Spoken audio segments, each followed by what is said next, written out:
All right, how are y'all doing today?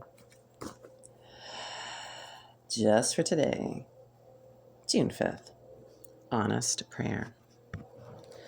Although honesty is difficult to practice, it is most rewarding. Basic text, page 96. How difficult we find it to be honest. Many of us come to NA so confused about what really happened in our lives that it sometimes takes months and years to sort it all out. The truth of our history is not always as we have told it. How can we begin to be more truthful?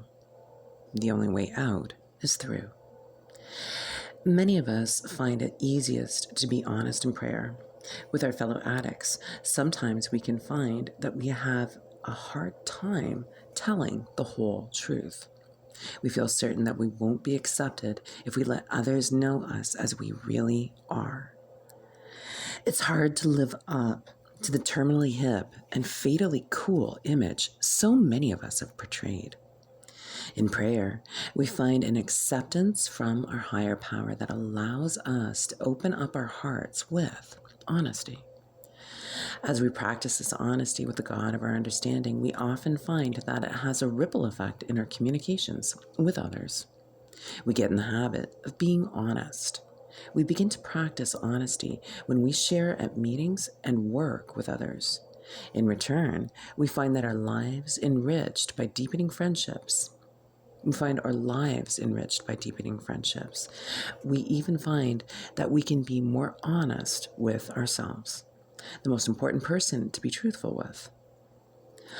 Honesty is a quality that is developed through practice. It isn't always easy to be totally truthful, but when we begin with our higher power, we find it easier to extend our honesty to others.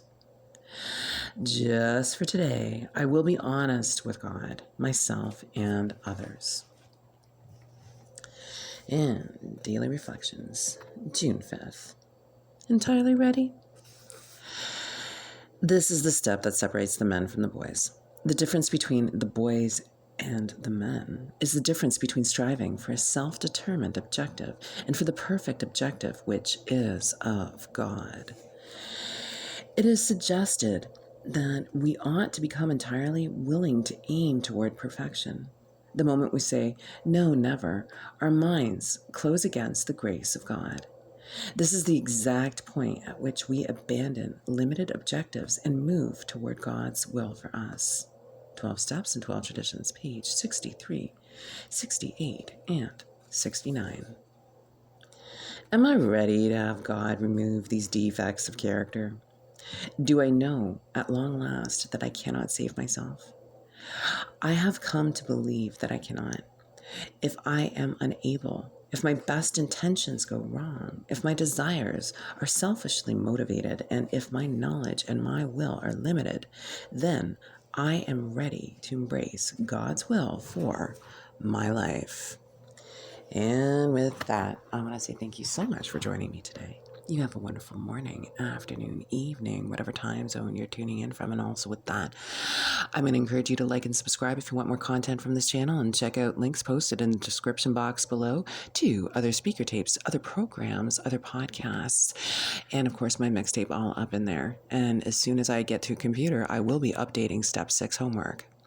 Lastly but not leastly, I'm going to take 24 hours for myself and wish you another 24 hours of continuous sobriety, recovery, harm reduction, or whatever it is you be doing to keep staying alive.